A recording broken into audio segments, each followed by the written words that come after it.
3 ditë pas atentatit me armë zjarri, doktori Zekiria Shahini u kthye në vend ngjarje.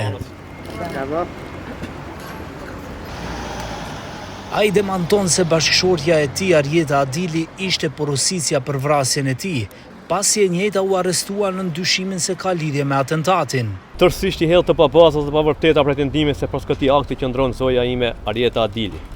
Andaj urgjentisht kërkoj nga organet hetuese që të sqarojnë situatën me rreth zonjës time të përfshirë në këtë rast, nga ana e tyre duke respektuar privatësinë tonë familjare. Shahini u bën thirrje autoriteteve të kapin autorin e sulmit me inicialet LF, 36 vjeç nga Gostivari. Kërkoj nga organet e rendit dhe ato të hetuesisë e bëj apel që të merren me zbulimin e të dishuarit të vërtetë të rastit, e jo këtë rast të paraqesin si mosmarrëveshje apo ngatresë familjare. Nga po që të ishte ashtu sikur u paraqit në opinionin e gjerë, atëherë unë kur nuk do të bashkëjetoja me zonjën në fjalë. Shahini, që po ashtu është edhe bartës i listës së AKI-s për këshilltar të Likovës, ripërsëriti se sulmi nuk ka motive politike, ndonse ka rastisur të jetë në mes të fushatës zgjedhore.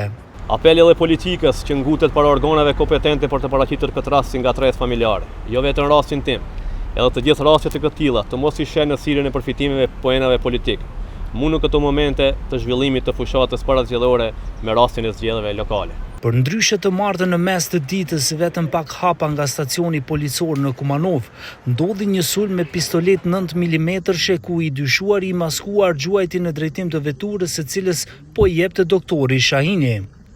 Policia është në ndjekje të autorit LF, 36 vjeç nga Gostivari, ndërsa bashkëshortja e viktimes AA, 43 vjeç nga Tetova me banim në Slupçan, një ditë pas sulmit u privua nga liria si e dyshuar për bashkëpunëtore në sulm.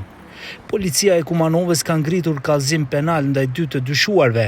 Autori është në arati, ndërsa e dyshuara sipas policisë porositse po hetohet në liri.